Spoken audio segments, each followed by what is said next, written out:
फरीदाबाद जिला उपायुक्त यशपाल यादव ने साफ कर दिया है कि फरीदाबाद में कंटेनमेंट एरिया को देखते हुए उद्योग धंधे शुरू नहीं हो पाए हैं। रजिस्ट्री की भी इजाजत नहीं दी गई थी। इसको लेकर जिला प्रशासन सरकार से दोबारा बात करेगा।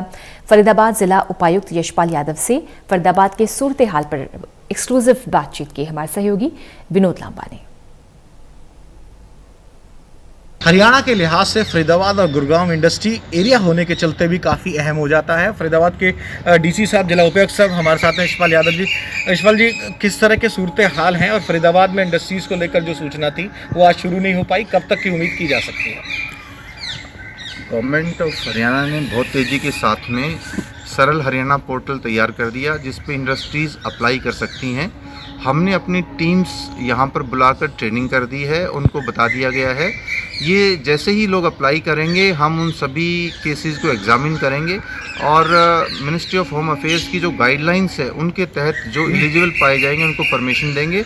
हालांकि ये निर्णय हुआ है कि सबसे पहले कोई भी कंस्ट्रक्शन जोन या इंडस्ट्रियल यूनिट अगर इन सिटू उनकी लेबर अवेलेबल है, फैक्ट्री के अंदर ही अगर लेबर अवेलेबल है तो उसको सबसे पहले परमिशन देंगे, बाकी कैटेगरीज को उसके बाद में देंगे। तो डिटेल गाइडलाइंस हैं, उसके हिसाब से सभी केसेस 4-5 दिनों में शुरू हो पाएगा।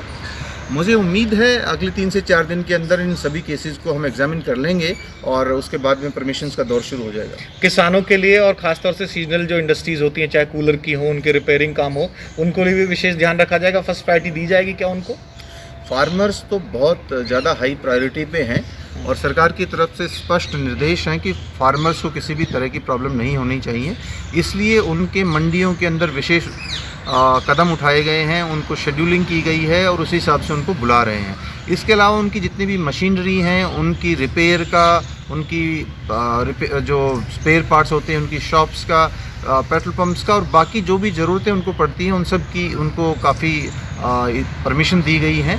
तो मुझे उम्मीद है कि इन सारी तैयारियों के मद्देनज़र फार्मर्स काफ़ी कंफर्टेबली अपनी जीन्स को सेल कर पाएंगे। 13 कंटेनमेंट एरिया थे, उनको लेकर क्या नई अपडेट है और रजिस्ट्रीज़ को लेकर भी क्या कोई नया डिसीजन लिया गया है? कुछ टोकन बटे थे, रजिस्ट्रीज़ खुल पाएंगी या नहीं खुल पाएंगी? 13 कंटेनमेंट जोन्स को आज रिव्यू किया गया था और उसमें से एक जोन को डिनोटिफाई करने का निर्णय हुआ है। कंटेनमेंट जोन्स डायनेमिक एंटिटी हैं, अगर केसेस आगे आते हैं तो आगे और बढ़ सकते हैं। अगर वो केसेस 28 दिन तक लगातार नहीं आते हैं नेगेटिव होने के बाद में तो उनको डिनोटिफाई किया जा सकता है। इसके अलावा जो हमारा डे टू डे बेसिस पर जिस तरह की गतिविधियाँ होती हैं डिफरेंट डिपार्टमेंट से, उसके रिपोर्ट्स के आधार पर आगे हम चलते हैं। रजिस्ट्रीज़ होनी थी, उसको लेकर अभी आपने शायद परमिशन नहीं दी?